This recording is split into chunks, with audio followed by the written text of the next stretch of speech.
Bismillahirrahmanirrahim. Assalamualaikum warahmatullahi wabarakatuh.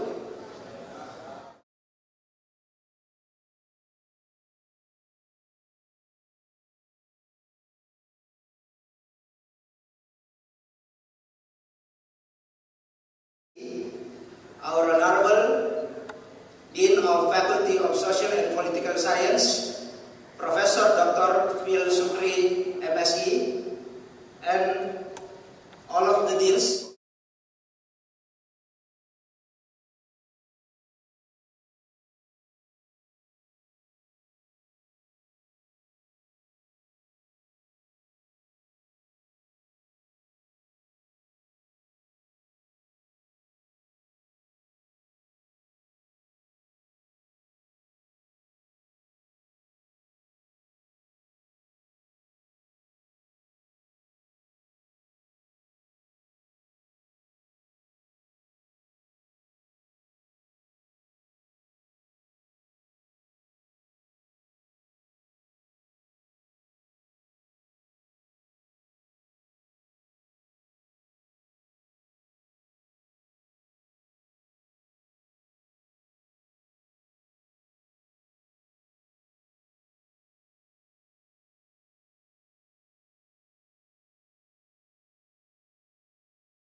The full paper submission, and then we commence the event of today. And then we glad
rise from the share of our evil today.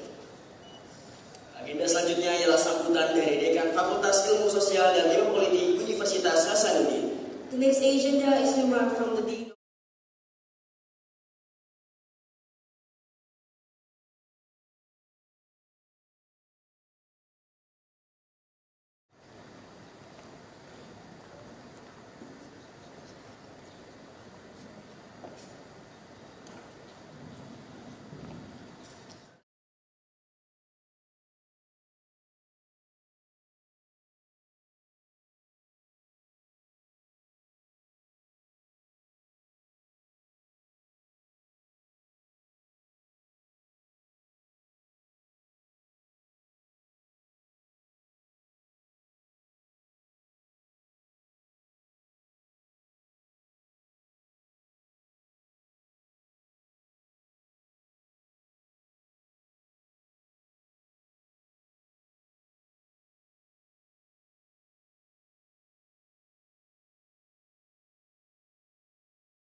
Kami ucapkan terima kasih atas sambutan dari Dekan Fakultas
hoping, and this international conference, all the participants can share knowledge, can share experience, and maybe can share insight, and also provide a solution. Climate change also is not really just a matter of carbon dioxide being the cause of what we call the greenhouse effect, and making us very warm, very hot, and now we have a very long drought. Yeah, we have problems in water supply. Maybe don't be surprised if we suddenly have the electricity shut down. That's all because climate change. Maybe not many of us understand that the reason why South Sulawesi have problem with energy supply, because the majority of our energy actually came from water-related energy. You know? And that means if you don't have water, then you don't have energy. And where is the energy coming, where the water coming from? Mostly from the rain, and also the ability to maintain the watershed. Now this is a really problem. When climate change came, they changed all the hydrodynamic of the planet. And then the water become scarce and we don't have electricity. Again, climate change actually has changed too many things in our life, maybe without realizing it. COVID, few years ago, we all suffer from COVID, and that's also related to climate change. They change the behavior of animal, change the behavior of interaction between virus and animals, that make viruses can supposed to be only in the animal, then move to the human, what we call zoonosis. Then becoming a problem because our body is not ready to deal with the virus. And we have many more thousands of viruses are there. The question is human being ready to face that reality? This requires a political decision. In one hand, maybe we thought we would like to resolve the problem of middle income trap for the economists. They don't like this middle income trap. So we need to escape from middle income trap, but then we need to sacrifice the environment because we need to industrialize our country. We need to change our structure of economy. We need to build industry and maybe mostly use fossil fuel and then cause climate change. The question is, so are we ready to stop this development? But then we are being trapped into the middle income trap. And politically, this is not really good also, because between the nation, if you are weak, you tend to be a problem. Especially we see the war now, the weaker country will suffer a lot. So politically, you need to understand also this, to balance between all of this. And this requires a good, bright mindset, people that really can balance this, to be able to balance between technology, the need of social, economic, and also political decision to intervene in this decision.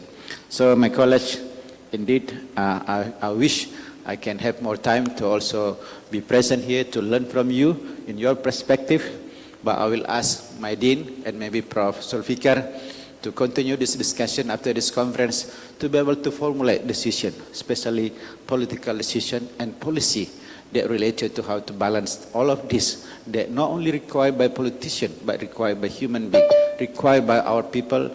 It is also a requirement for us to stay healthy, to survive through this planet, the only one planet. So please remember that climate change is not the matter of the future, but has happened. I'm a marine scientist. I know in 1998, those people who don't believe climate change actually struck by the fact that corals who survived millions of years only with one day hit by heat wave becoming bleached and die. Many of these animals, the age is more than 100 years, but only with one day. And that's not happened in the past. Again, this is to convince you that when you talk about climate change, this is one of the themes of this. Please remember, this is not for the environment. This is not for the nature, but it is about ourselves, our family, and our future generation. I think that's all I want to say. Good luck for your symposium today, and I wish you all the best. I do expect everybody can enjoy this, as the Dean also wish, but for the committee, please make sure that the participants can also enjoy the campus. Although this is a long drought, but our campus still green, you can still go around, and maybe those who can enjoy going out for diving, Prof. Sulfikar, please also enjoy our coral reef before climate change hit them all, then you cannot see them in the future. Yeah? So good luck again, and by reciting Bismillahirrahmanirrahim, I would like to officially open the International Symposium at the Faculty of Social and Political Sciences, especially in the topic of Nexus, three big things, which is climate change and also technology and social politic dynamics. Sekian, lebih kurangnya mohon maafkan. Assalamualaikum warahmatullahi wabarakatuh, and very good day.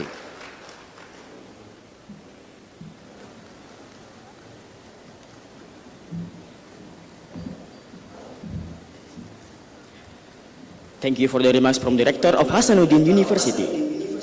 Ladies and gentlemen, the next agenda is the MOA signing of the Faculty of Social and Political Science Hasanuddin University, Faculty of Law of Mataram University, and Faculty of Social and Political Science of University of Sumatera Utara. Agenda selanjutnya yakni penandatanganan MOA Fakultas Ilmu Sosial dan Ilmu Politik Universitas Hasanuddin, Fakultas Hukum Universitas Mataram, dan Fakultas Ilmu Sosial dan Ilmu Politik Universitas Sumatera Utara. We invite the Dean of Faculty of Social and Political Science of Hasanuddin University, Dean of Faculty of Law of Mataram University, and the Dean of Faculty of Social and Political Science of University of Sumatera Utara or the representative to take the stage. Oleh karena itu kami mengundang Bapak Dekan Fakultas Ilmu Sosial dan Ilmu Politik Universitas Hasanuddin, Dekan Fakultas Hukum Universitas Mataram, dan Dekan Fakultas Ilmu Sosial dan Ilmu Politik Universitas Sumatera Utara atau yang mewakili untuk dapat mengambil tempat.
Boleh diberikan tepuk tangan yang luar biasa untuk Dekan Fakultas Ilmu Sosial dan Ilmu Politik Universitas Hasanuddin, Dekan Fakultas Hukum Universitas Mataram, dan juga Dekan Fakultas Ilmu Sosial Ilmu Politik Universitas Sumatera Utara atau yang mewakili.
Selanjutnya kami mengundang Dekan Fakultas Ilmu Sosial dan Ilmu Politik Universitas Hasanuddin, Fakultas Hukum Universitas Mataram, dan Fakultas Ilmu Sosial dan Ilmu Politik Universitas Sumatera Utara untuk dapat foto bersama.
Our next agenda is first plenary session with Professor Zulfikar Amir, PhD from Nanyang Technological University as keynote speaker and Andi Ahmad-Yani SOS as moderator. Kemudian izinkan saya untuk dapat membacakan CV singkat dari Bapak Andi Ahmad-Yani.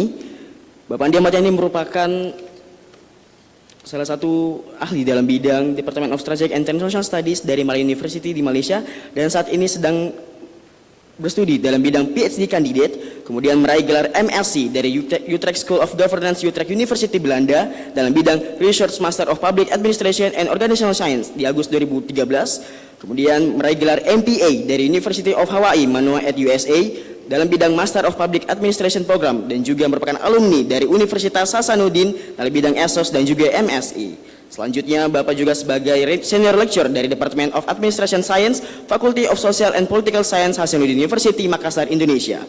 Selain itu, dalam bidang research roles, Bapak Andi Ahmad-Yani juga pernah menjabat sebagai Deputy Director of Center of Peace, Conflict and Democracy, Hasanuddin University, Indonesia pada Februari 2021 hingga saat ini. Kemudian selain itu, research roles dari Bapak Andi Ahmad-Yani juga adalah di bidang Institute of Political Science dalam bidang di University di Netherlands pada tahun 2015 hingga 2021. Untuk itu langsung saja kami undang moderator kita untuk sesi pertama hari ini kepada Bapak Andi Ahmad-Yani SOS, dengan hormat kami persilahkan.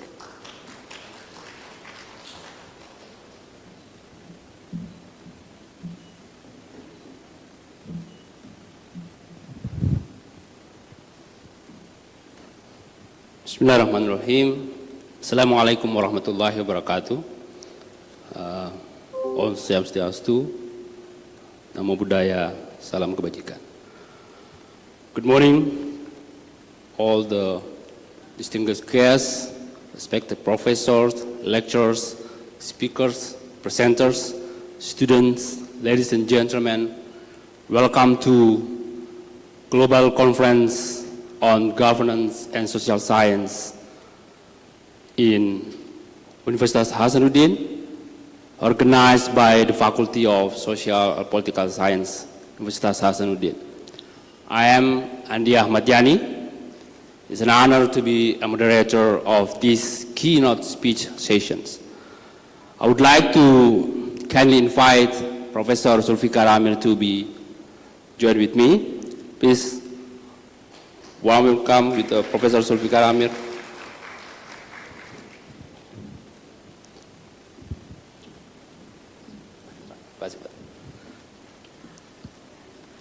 I would like to briefly introduce to you our keynote speakers.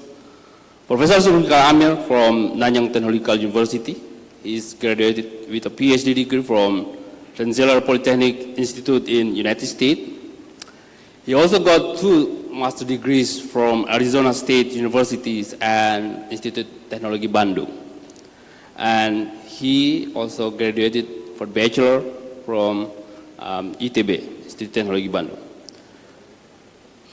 Today, Professor Sulfikar Amir will deliver his speech which entitled, "Can we trust the smart machine? A search for a framework for responsible AI." This is a very provocative idea. It will be very insightful speech, I believe, that we will have today. And you will have 45 minutes around for delivering your speech. And we will open about 15 minutes for Q&A sessions. Usually keynote speech there is no Q&A session, but because this is very insightful speech, then we would like to invite all the attendees, participants, to raise any questions at the end of Professor Sulfikar's speech. So, ladies and gentlemen, please give a warm welcome to Professor Sulfikar, and time is yours.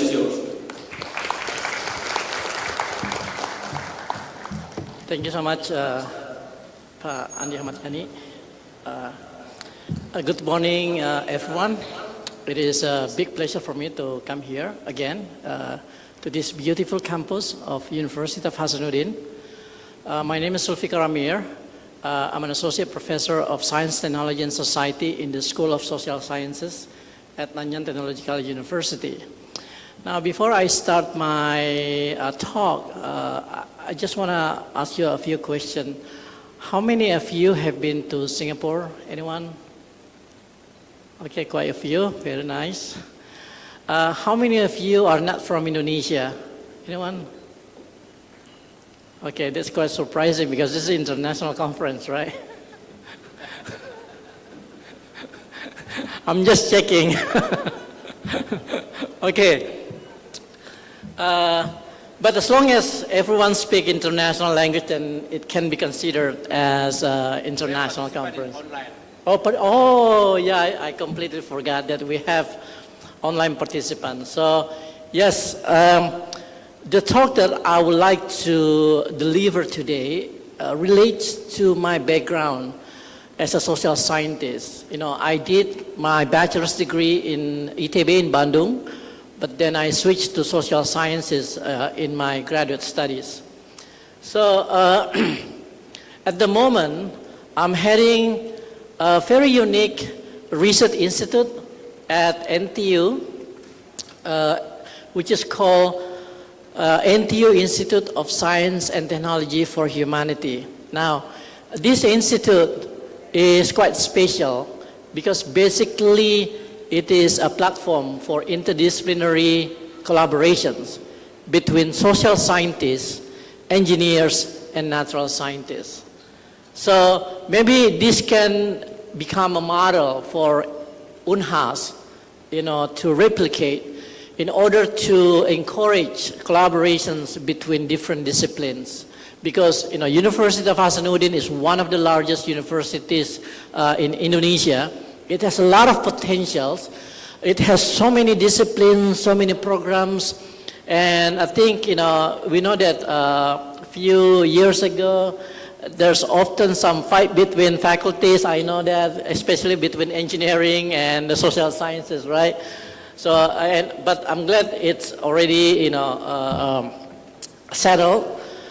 So I think when we talk about interdisciplinary collaborations, we need to bridge, you know, people from engineering sciences and from social sciences.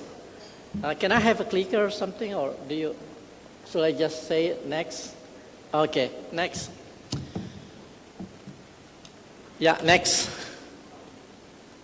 Start moving. Okay, so if you come to NTU, one of the iconic buildings that you're gonna see is, oh no, not yet. Go back, go back, go back. Go back. You can go around. Yeah. Should I just bring this microphone? Go back. Further. Lagi. Terus. Keep going. No. Go back. Mundur. Sorry. Terus mundur. Nah, okay. So, if you come to visit NTU campus, one of the iconic buildings. Now this one, okay. One of the iconic buildings is this one. It's called the Hive, okay, and which is basically located next to my office building. Next. Now, NIS is one of the research institutes. Oh, okay, thank you. So NIS, which stands for NTU Institute of Science and Technology for Humanity, is a research center that consists of faculty from engineering schools as well as social sciences and humanities. And what does it do? Basically, NIS is a research institute that bridges science and technology and society. So we study science and technology in terms of their impact, in terms of the implications, the social, cultural, economic implications of science and technology and society. But on the other hand, we also develop social, cultural, economic, and policy frameworks that will be applicable for the advancements of science and technology in society. So I think this is sort of a interaction that can be implemented, in many universities in Indonesia, including in UNHAS. It's not working. Okay, sorry about that.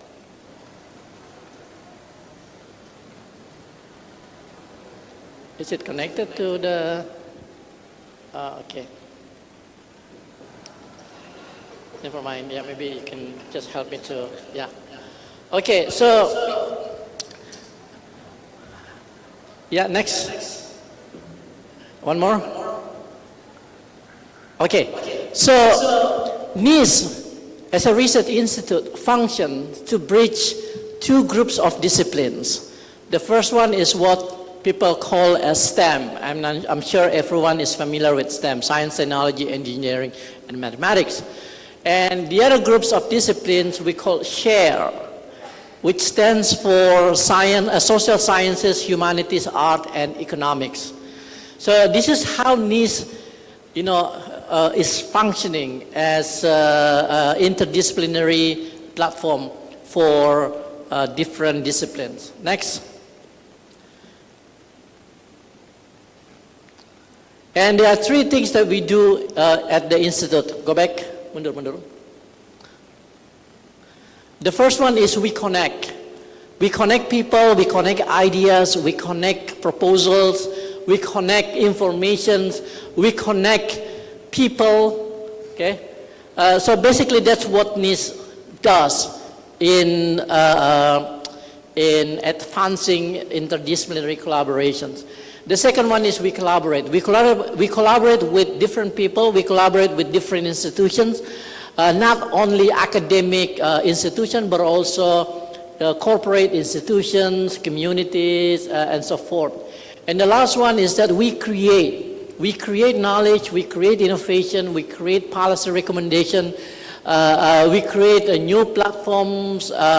So there's so many activities that we can develop in the Institute, because it is basically a platform that allows every faculty across colleges at NTU to contribute and to develop innovations or creative products that will benefit society.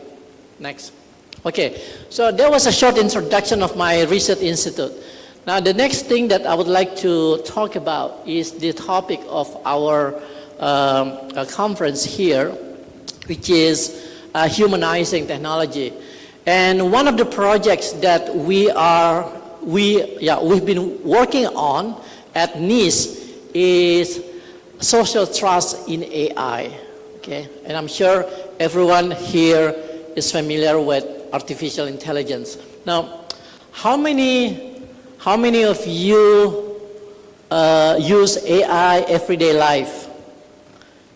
How many of you use AI? Okay, only a few. Okay. Okay, let me ask you another question. How many of you have cell phones or smartphones? Everyone, right?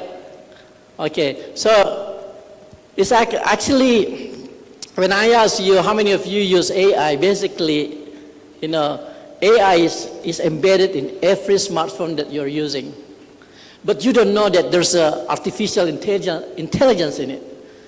The message that we send, the social media that we use, okay, the website that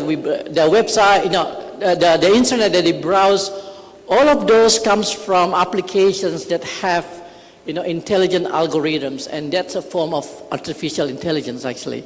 So AI actually is much closer to you than what you think.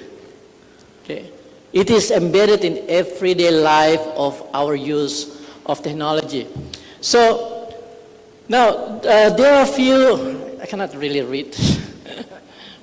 Okay, so today we see a rapid progress of the application of artificial intelligence, and AI has been the basis of almost all digital platforms that we use: social media, work application, urban services. How many of you use Gojek?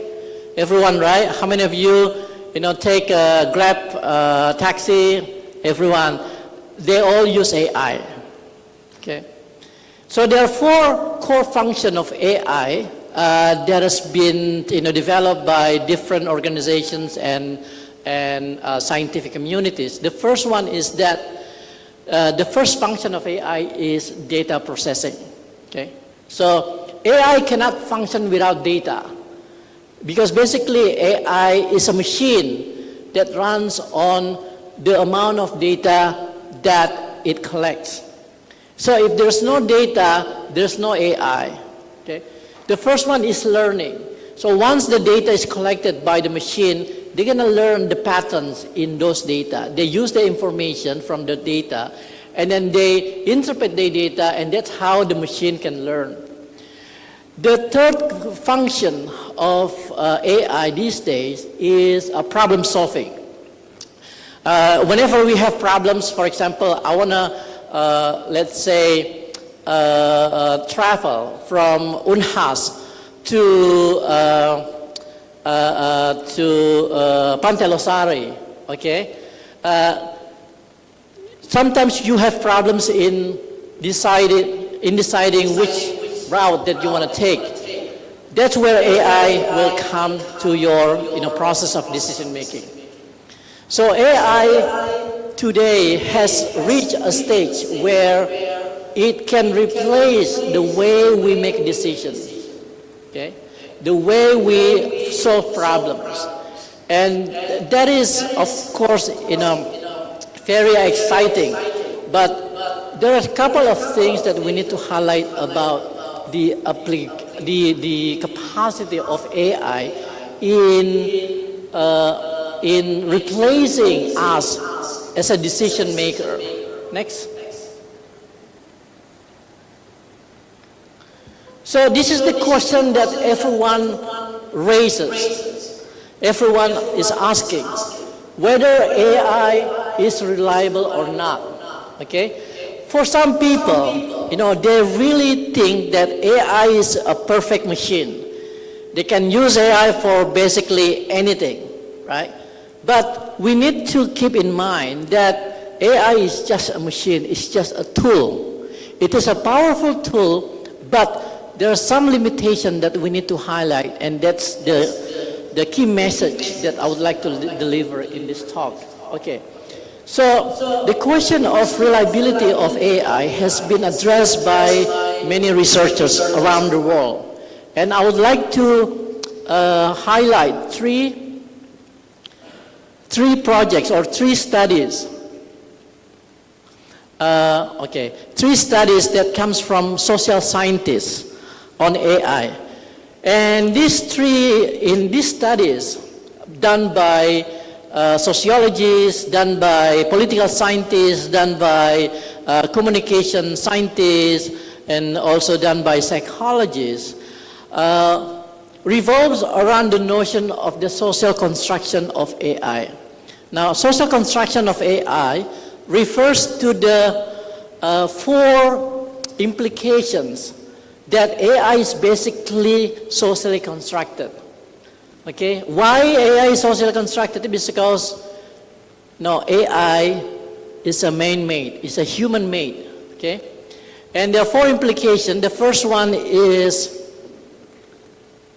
that the logic of AI is an imprint of human cognition. So the way we think basically becomes the model for the way AI thinks. So AI doesn't have different type of logics from the way we think. So our cognition becomes the model for the way AI is designed. Okay. Now the second implication of social construction of AI is that the operation of artificial intelligence system will follow human behavior. So AI doesn't have its behavior. The behaviors of AI basically follows the behaviors of human user. Okay. The third one is that when we look at very carefully inside the way AI works, you can see that AI has some form of biases. What does it mean, biases? It means that when they look at something, when AI looks something or perceives something, okay, it will think, in certain ways that can be very, very biased. Okay, and these biases comes from human biases, come from the person, the people, the engineers who design the algorithms. Okay? So AI is not like a neutral, it's never neutral, because the algorithms on which the AI run is written by humans. And these humans have feelings, have interests, have biases, have their own perspective, have subjectivity. And all of those subjectivities, biases, interests, feelings will go into the algorithms and make the way AI works following the biases of the human creator. So the bottom line here is that because we as humans make mistakes, okay, AI will also make mistakes. That is inevitable. It will happen, especially, for example, if you use Google Maps, okay? You find a location and you ask for direction, and sometimes you ended up in a dead end, right? That's because AI is very limited. So AI make mistakes, that's because it is made by human, and human make mistakes. Next. Next. So there are 3 works. No, move back, mundur. Move back. Yeah. So I would like to mention, this one. Okay. So I would like to mention 3 works from social scientists on artificial intelligence. The first one is from NYU professor of communication named Meredith Browser. She wrote a book with a very provocative title, Artificial Unintelligence. That means AI can be very stupid. Okay? It is intelligence but makes a lot of mistakes. And that is because, the algorithms that are written by engineers are not perfect. So there's no such thing as perfect algorithms. Okay? So there's always mistakes, and we have to expect these mistakes to happen. The second book is from Safia Umoja Nobel. She's also, I think she's an anthropologist at University of Southern California. And she wrote the book Algorithms of Operation. And what she discovered is that in the search engine, Okay, search engine works based on algorithms. And the algorithm that is written by Google and other search engine company tend to give emphasis on white people, okay, and less on colored people. So when you search something, okay, all of the information that come at the top will be information related to white people, white men people, while colored people like Asian, African American, or maybe Indian, or Chinese or Japanese will come later. So that shows how biases algorithms can be. The last one is from Virginia Eubanks.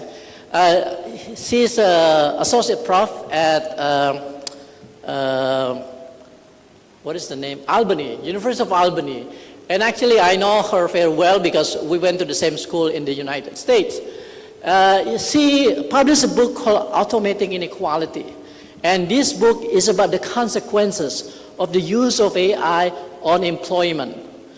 In America, a lot of people lose their jobs because of AI. And with the rise of ChatGPT or generative AI, we see a lot of people losing their jobs because they've been replaced by generative AI. So this is something that we need to consider in adopting AI technologies. Next.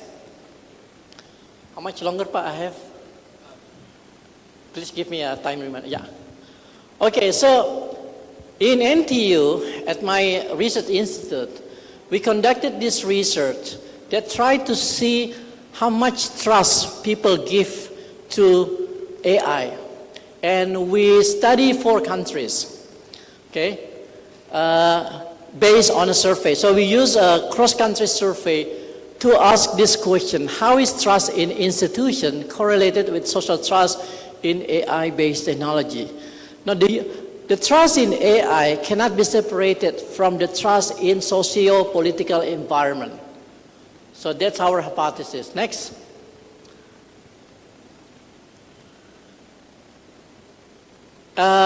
Okay, so these are the 4 research questions that we are testing in our survey. Next. Let me just skip this. Yeah, next. Next. Okay, so this is the framework that we developed to conduct the study, which is basically a framework that we call socio-technical landscape of AI. And in this framework, we have 3 institutional stakeholders: the government, the business organization or tech companies, and the scientific community. And people are part of the users, so everyone is the user of AI. And in the socio-technical landscape, we put the AI ecosystem at the center. And our hypothesis goes that the trust in the adoption of AI will be influenced by the level of trust in government, in scientific community, and business organization. Next. So the 4 countries that we are studying include Japan, Taiwan, South Korea, and Singapore. And there are 3 AI technologies that we're testing or we measure. The first one is autonomous vehicles. Maybe in Indonesia, we don't really see much autonomous vehicles, right? The second one is automated healthcare, and the last one is personalized fintech. And there are 2 dimensions of trust that we are measuring. One is system reliability, and the second one is data protection. Next. Okay, so this is the hypothesis map, the hypothesis model. We can just skip it. I just want to show you the preliminary result of our study. Next. Okay, so this is a preliminary result based on data of, I think, around 2,000 respondents. So our aim is to have 4,000 respondents from 4 countries. And this is a preliminary result that we have as of today. Now, what is interesting is that this is the one on the left, on the top left, is the level of trust in institutional stakeholders, and the one on the right bottom is the level of trust in AI, which includes autonomous vehicles, personalized fintech, and healthcare. And what you can see here is basically a relatively similar shape between the level of trust in stakeholders and the level of trust in AI. And from this preliminary data, we can be sure that the trust in AI is very much dependent on the trust in the socio-technical environment, I mean socio-political environments. People will be willing to use AI if they believe that the government is protecting, their privacy, if the government can be, reliable. People use AI if the companies can be trusted. So there is a correlation between trust in institution and trust in AI. And that means, the use of AI is very much political, very much socially and politically conditioned. Okay, next. And that means there is a role that social scientists, especially political scientists, sociologists, anyone from sociology here? Anyone from sociology? No one? Okay. From social scientists, political scientists, what else? What are the programs in FISIP again? Anthropologists, So basically, social scientists have a role in shaping the applications or the adoptions of AI in society. And one of the frameworks that's been developed by social scientists is called responsible AI. And responsible AI is the way in which we try to humanize artificial intelligence systems so that rather than we follow the way AI works, we change the way AI so that it follows us. So it follows the way, the values, the norms, and the ethics that we have so that the AI can be more responsible. Next. Next. One more? Yeah. So the responsible AI has three, different areas. The first one is trustworthiness of AI in technology, which means the reliability of the AI needs to be tested and performed. The second one is sustainable AI, which means that AI has to be in line with sustainability agenda. And the last one is humane AI, which refers to the processes in which AI are designed so that it will be aligned with human values. It will enhance human capabilities and will empower individuals and society. And this will create a sort of a mutual respect between individuals, within groups, and with the system. Next. You have 5 more minutes. Okay. So, so trustworthy AI is basically, as I already mentioned, is very much influenced or determined by the trust in the reliability, but also the trust in institution. Next. The sustainability AI, also similar. You need to measure that the use of AI will not harm the environment. So this is, I think, a very important criteria if you want to develop AI that will be more responsible. And the last one, humane design AI is about how we create AI systems that will be, in line with with our values and norms as a society.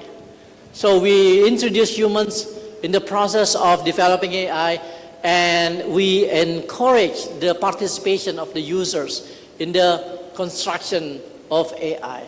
Next. And I think this is, yeah. So then the main issue here is that the implementation of responsible AI remains low, especially in countries that are now rapidly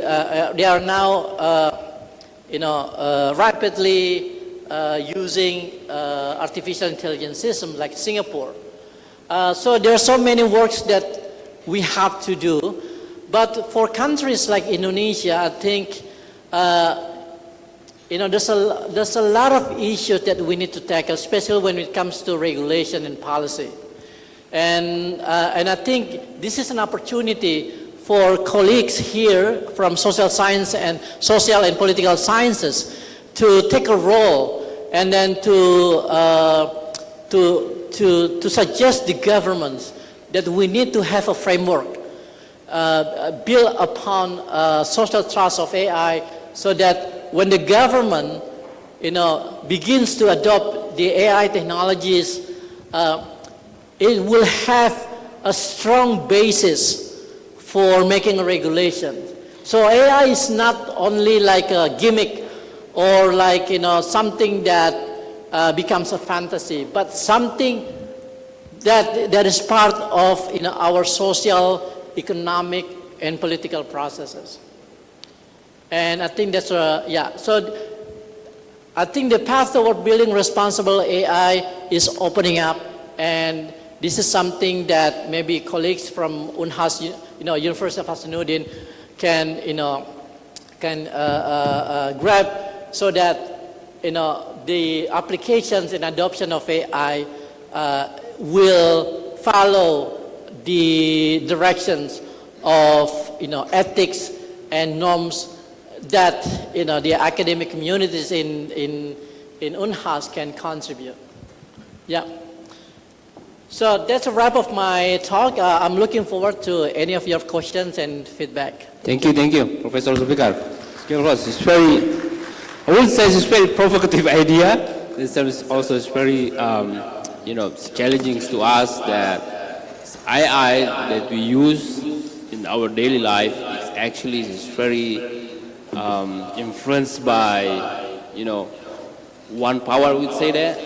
And also, according to your research, that also is very related with the political issues. Yes, so it's like, it's very, it's very challenging for our daily life. And because we spend especially in Indonesia, 4 or 5 hours a day in our devices. It will be like shape our idea and also shape our decision-making process. Even like what you want to eat, and also, and since the ChatGPT now, it's very growing, especially in our academic activities, it's also very influence us. So this is also very challenging. How is our, as a lecturers, adapt with this AI, with the artificial intelligence, ChatGPT, and it's also not only it's like a very small way, but also very broad way, according to your research. So it's very provocative idea, we say that, and the 3 books that you say is also very important. And it's just very, thank you for sharing that book. I mean, it's just very a recent research that we should read that. Sociology, anthropology, political science. I'm as a public administration, you measure but governance of AI to make sure that I will be more responsible to all the users, and not only for academics, and also for all people who, common people, we say that.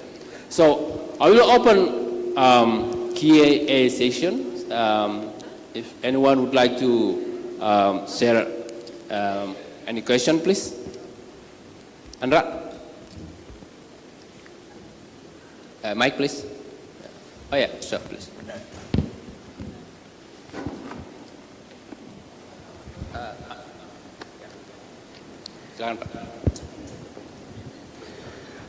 Thank you very much.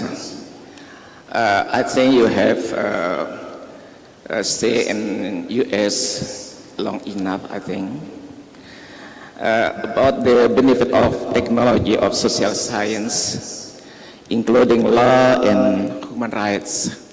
Okay, I would like to ask you, we know American, one of the states, one of the countries that usually supporting democracy in the world.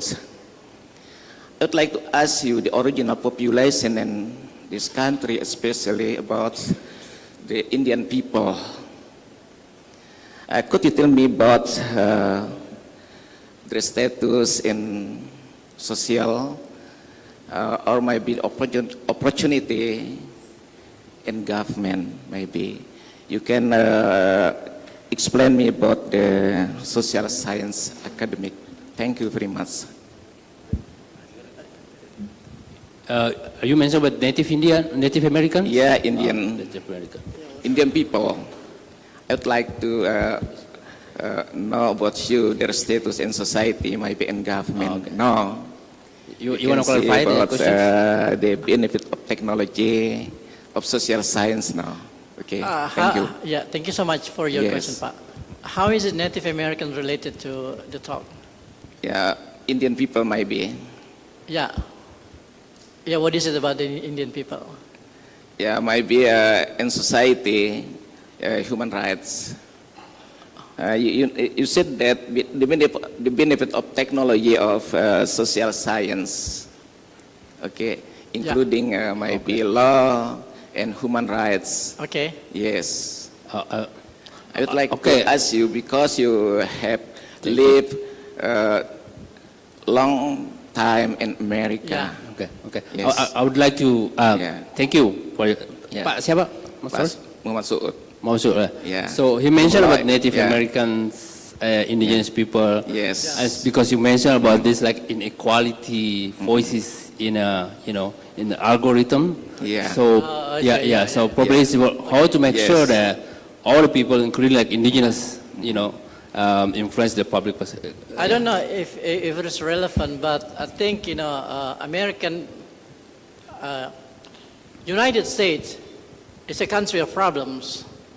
It has many problems, and it has caused so many problems in other countries, right? So, and I think American people realize that, yeah. But the fact that they are willing to learn their mistakes, they apologize to the people who they harmed long time ago. So I think that's something that should be appreciated as well.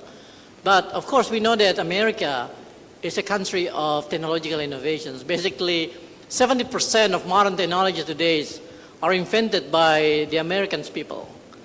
From the airplanes, the internet, artificial intelligence, all comes from American campuses, right? So yeah, I guess that's my response. Yeah, thank you. Yeah. Thank you. Andra, Yeah, thank you very much. thank you, Pak Syukur. Yeah.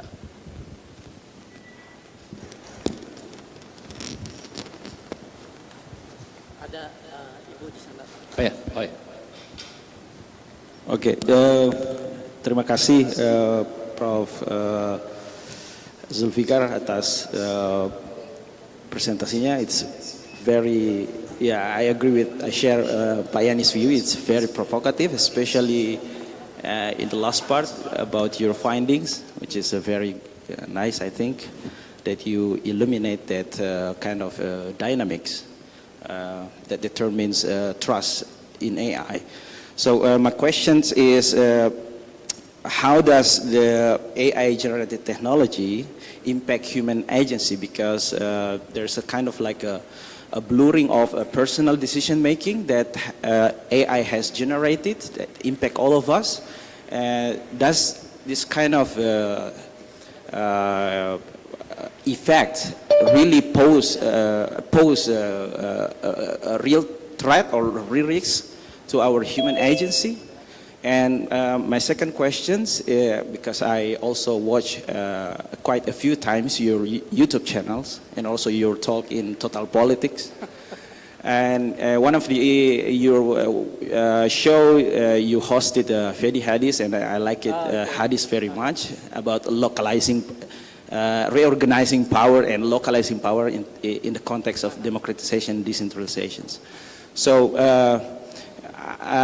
my question is that how this AI, because we cannot stop its development, rapid accelerating development, do you think that this kind of technology will actually be or eventually be appropriated by the interest and serving merely the interests of oligarchic interests? How does this AI can actually alter the continuing power relations that have been brought since the New Order era? Yeah. Because democratization and decentralization, according to Hadis, does not very I impact. get it, yeah.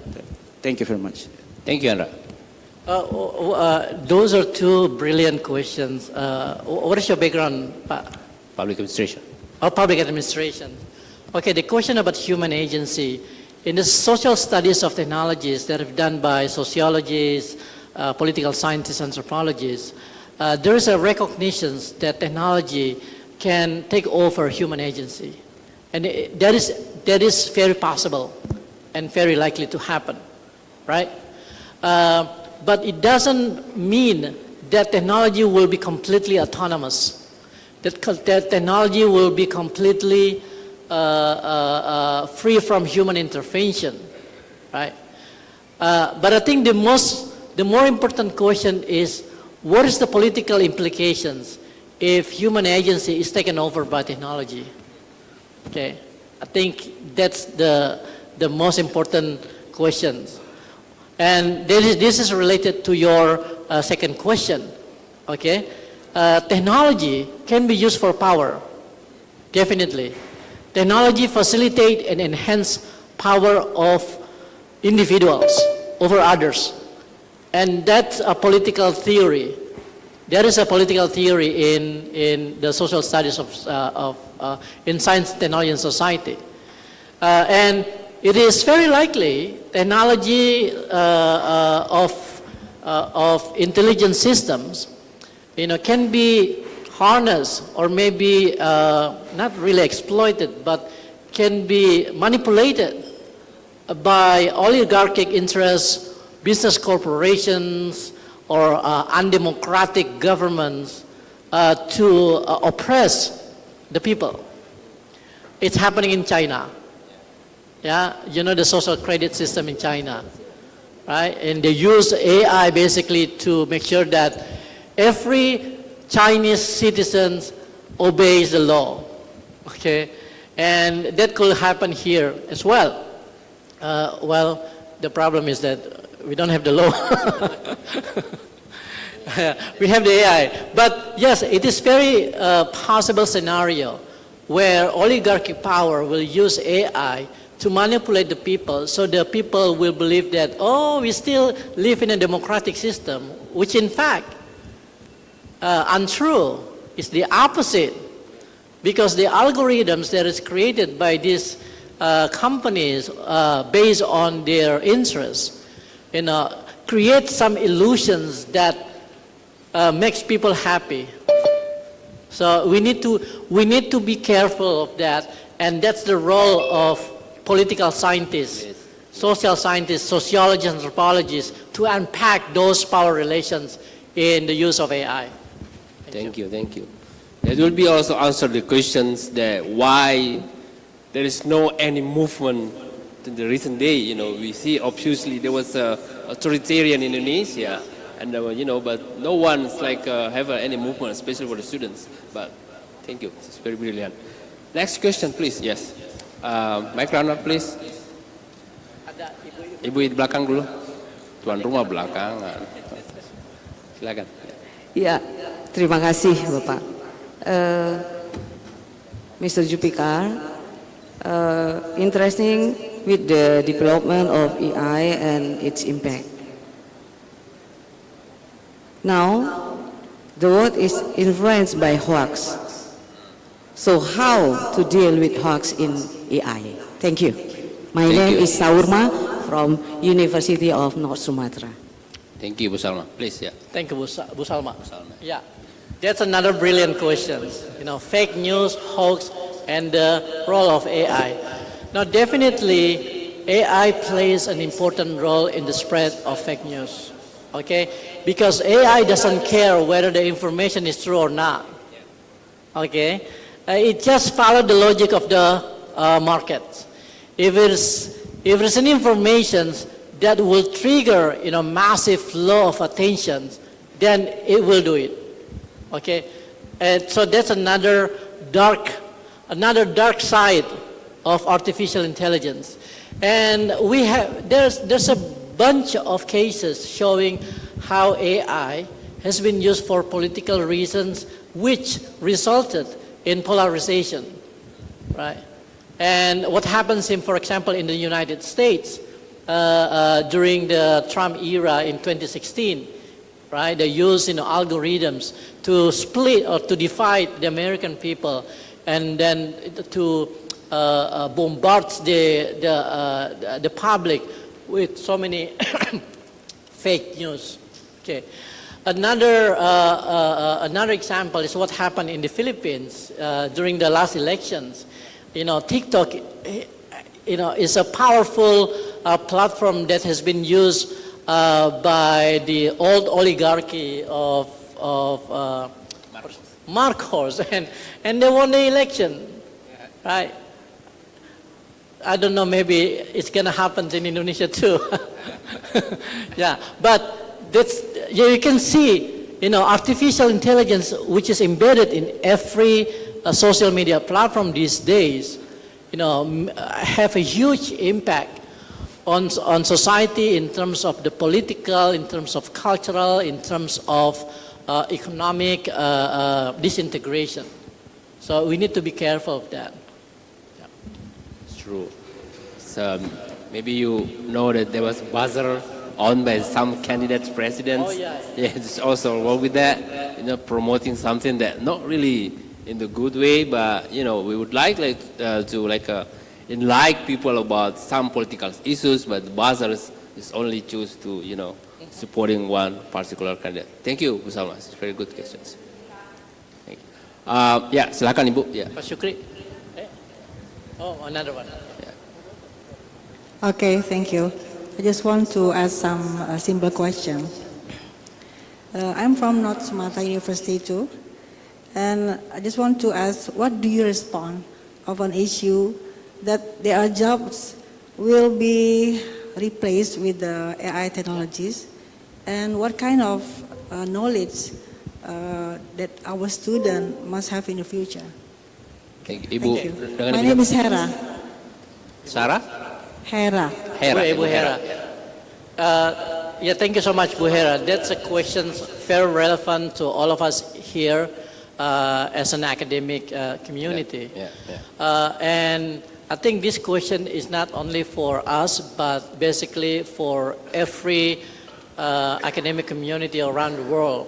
It's been addressed by so many universities in the United States, in Europe, in the UK, and of course in Singapore. Okay, and these days with the emergence of generative AI, ChatGPT, one of it, it creates some kind of anxiety of how much this technology will affect our creative capacity, our intellectual thinking, and the originality of our ideas, right? Because now students can use ChatGPT to write essays, right? And this is done by a lot of kids these days. I'm sure students in UNHAS also do that, I believe, right? Now, what happens?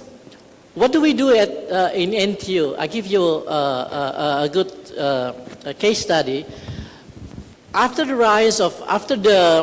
release of ChatGPT, I think the second versions, NTU take an action, and what they do is basically to subscribe to a platform that can detect, AI use in student essay.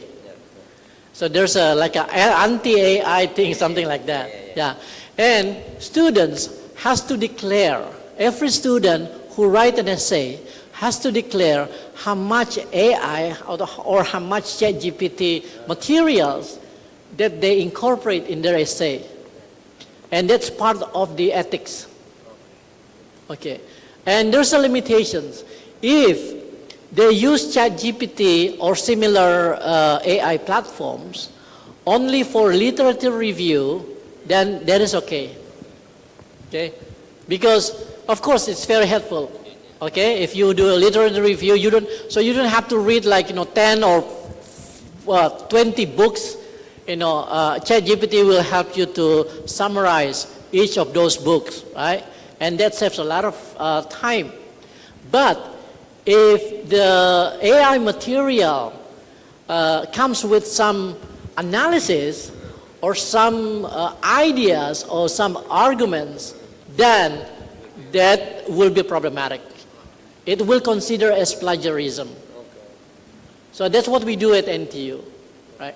Now, regarding the replacement of so many people, so many workers by AI, yeah, it's happening everywhere. It's happening in Western countries, especially in countries that are now experiencing aging society, like Japan, right? South Korea. They use automated systems and artificial intelligence because they're lacking manpower. But this should not be the case in Indonesia because we have bonus demography, right? You don't want to replace this bonus demography with smartphones. They need jobs, so that's how we need to. That's how important for social scientists and political scientists and government. Public administration to tell the governments, what policy that they need to make in order to protect the interests of this generation of bonus demography. Otherwise, they won't have jobs and, their life will be miserable. Yeah, thank you. Thank you. Couldn't agree more. Professor Gri? Thank you very much. Finally, my turn is come. Okay, Professor Sulfika, thank you very much for the provocating presentation today. And suddenly, there's so many buzzing in my head related to this one. But I get one of the important things related to your presentation is there is still a gap. There is still a gap to, how the trust. I think the issue is the trust, and it will be related to the, the creator of the data that they will input to the AA system. Now, I think this is a point of view of this AA, because I think this is the first step where the AA cannot be trusted based on the creator of the data. Because I think Andra previously said that it will be the technology could be related to the power, and power of course have the interest have a bias, and the data that we input to the AI system will be biased on that interest. This is the first thing. What do you think? And then the second thing is, I'm not really sure whether this is quite relevant, but I try to to imagine how much, in the percentage, how much the percentage of the AA can replace all of the thing of the people. Because when we think about the AA, I'm not really saying it will be in near future or the future of future. We can get that it could be like a Star Trek or something, Star Trek or Star Wars movie, where even Transformer, I think we can find that AA could be replaced all of the thing. And in your opinion, you are as a scientist that try to bridging the social science and the technology, how many percentage that possibly our dynamic in our life will be replaced by the artificial intelligence. And then the last one is how about the touch? You know that society have a touch. A few of policy, actually, I'm not really whether it's only in Indonesia, but sometimes the touch or the feeling sometimes is become the important things to make policy decisions. So how EA could be take these important things, because you mentioned previously that EA is a part of things that could be used to make decisions. And how about the touch, where EA cannot reach the touch in this thing? Thank you very much. Thank you, Pak Sukri. Please. Thank you, Pak Sukri. Those three questions, are very, very important to address by us as academic community, and it's very much relates to our responsibility and our task as social scientists, right? But I can answer it in one, long answer by referring to the fact that technology can never be separated from society. Okay, technology can never be neutral. It's always political. Okay, any form of technology will need power. Any form of technology will need social construction. Okay, and that means we should consider technology not as an isolated space, separated from socio-political environment, but rather as one of the main entities or one of the main components of our modern society. Okay, and the implication is that when we create new technologies, it is not the responsibility or the job of engineers alone to design it, but it is the job and responsibility of everyone else.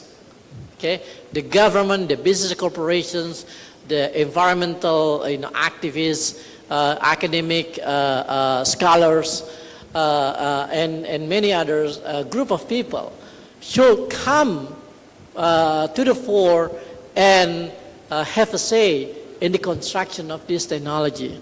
Okay, we cannot leave technology as a business of government. No.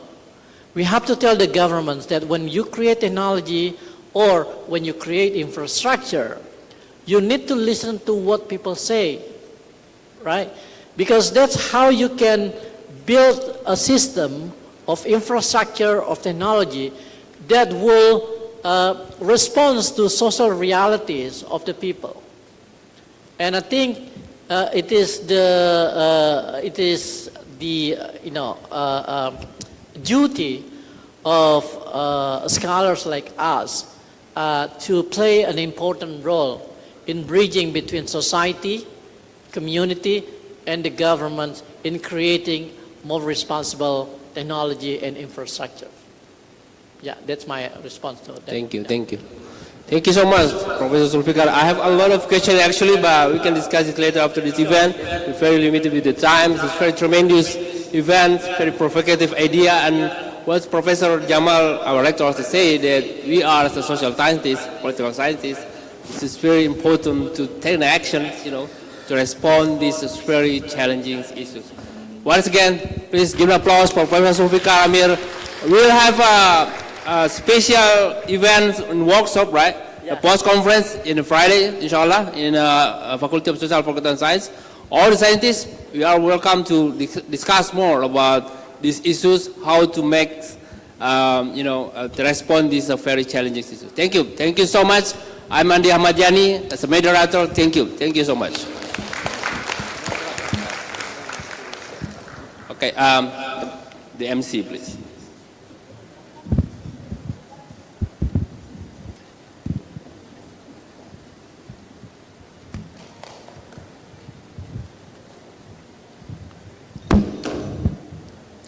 The next agenda is coffee breaks for 10 minutes, so please take some drinks and snacks. And after coffee break, and excellencies, after coffee breaks, we would like to invite all of the presenters and observers to get into their panel room, as our panel session will start soon.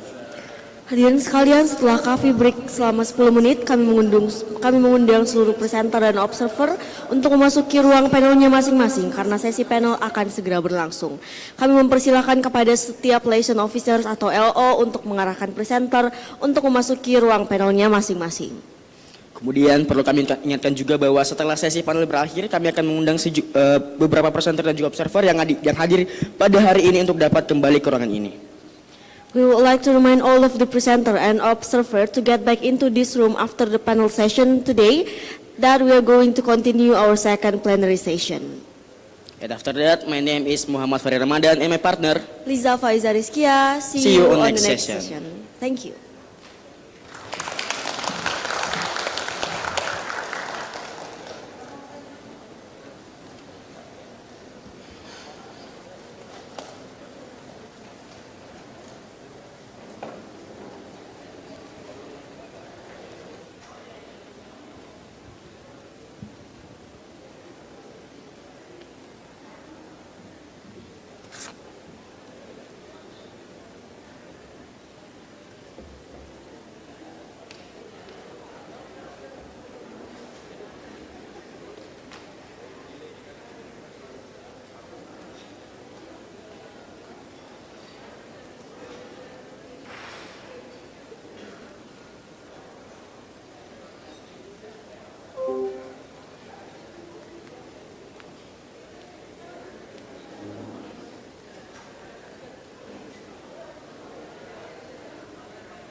presenter untuk for the conference of World Conference on Governance and Social Sciences.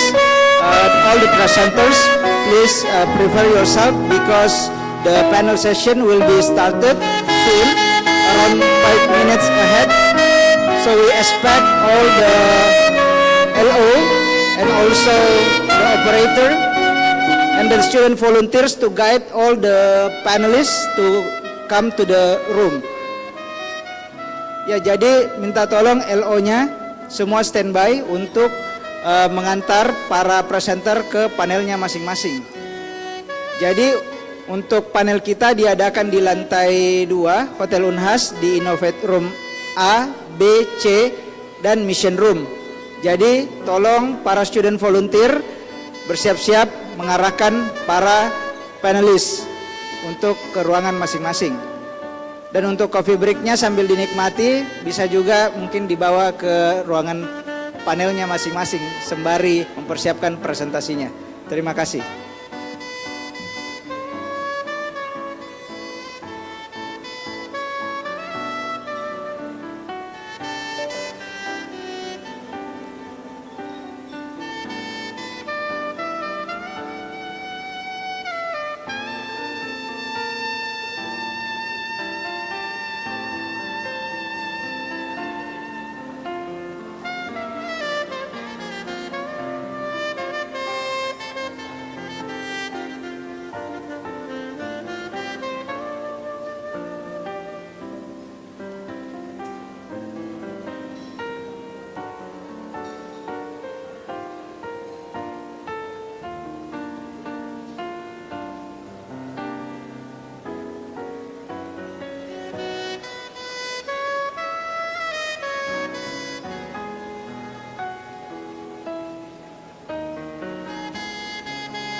Selamat pagi, kami kembali ingatkan bahwa sesi coffee break telah berakhir.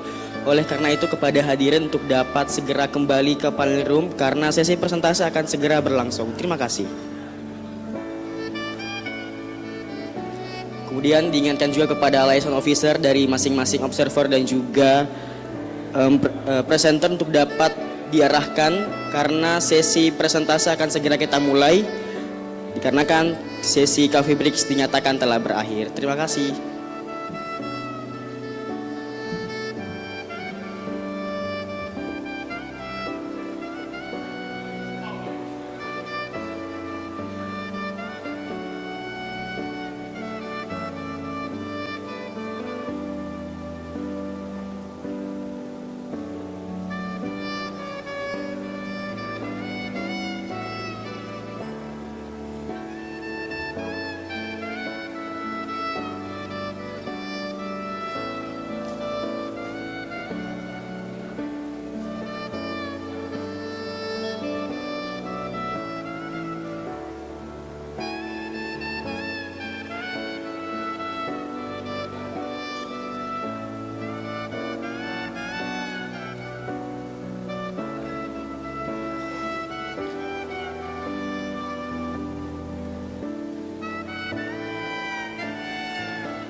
Oke, Assalamualaikum warahmatullahi wabarakatuh.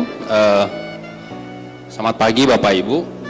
Saya ingatkan kembali Bapak Ibu untuk melihat di mana panelnya akan pergi, ikuti ya.